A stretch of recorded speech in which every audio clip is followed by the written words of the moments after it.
Moving on, cycling long distances has become popular among fitness enthusiasts, but ever heard of a man cycling for over 365 days to eradicate illiteracy? As a fresh graduate, Roshan's first job may just land many jobs to the rest in our country. This man has travelled all over the country on his cycle in the last 1 year. Was he trying to create a record or perhaps break one? What was on Roshan's mind when he spent his life on the road for almost a year? Roshan, who's back in the city, has not returned alone.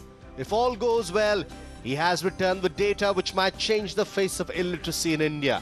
Here is a story of a man who's about to recycle the lost hope of educating the young minds of India. It is said that the youth will shape the future of our nation, but shockingly, a large percentage of the present and the future youth still wander about without education.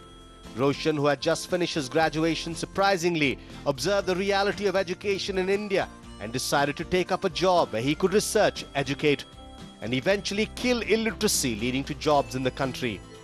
See, as soon as I finished my BCom from Jain College, I wanted to do some service for a year, social service. Then I chose that I'll work for literacy for 1 year, and they told me you work in the ground level, you visit as many states as possible.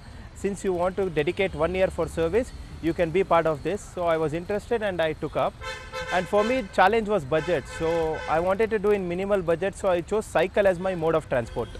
With less money on hand and the urge to cover rural India, Roshan had only one option, and that was to use a cycle and slowly travel around India to collect data about illiteracy and eventually create a solution for this national problem. He finally decided to head to Kanyakumari with his cycle and began his journey to almost every state and district in the country. See, it all started last year, June 25th, 2014 from Kanyakumari. I took my cycle on bus. So from Kanyakumari, I started cycling. I went across to Calcutta, Siliguri. It took me 120 days to cover 3,000 kilometers. The idea sounded humbling, but was it really possible to travel on a cycle to the entire country? Where did he stay during most of his journey? What did he eat? Surprisingly, Roshan says that the villagers were very welcoming and it was not as tough as it looked, with families hosting him every now and then. So I used to do slowly. First 1 week I cycled 20 kilometers, 25. It's not about race or distance. So it's about what work we do. Suppose I used to ask local headmaster which school needs most help from Rotary. So I used to visit those places and I never used to cycle in the night. Average I used to cover 60 to 70. I used to stay there for 1 or 2 days, be with the villagers, get to know about these problems.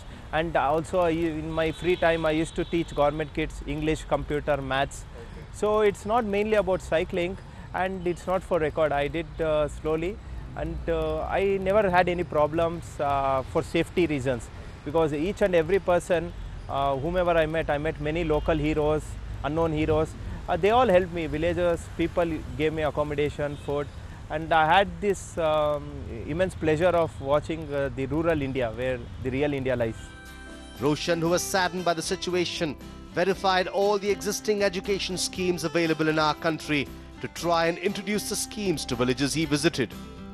There came another shocker when he was made aware that such education schemes were already present but not implemented in the rural parts of the country. Sadly, that is a real situation India faces, that there are rules, there are laws, but nobody abides by them. Solution is the government schemes are there, but it's not been implemented at the ground level, grassroots level. There is so much of misconception, myths, and mostly in rural India, remote places, tribal places and all, the awareness is not there, and there is no basic transport or communication.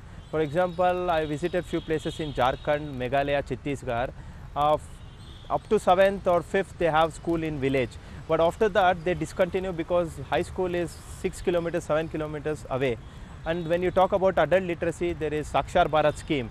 80% of the villages I visited, this scheme is not being implemented as of now. Roshan, who spent a year in collecting data from rural parts of the country, is now using it to create a large database of the villages which need desperate help in terms of illiteracy. He and his team are also planning to present his research report to the Prime Minister Narendra Modi and take his assistance in curbing illiteracy by 2020.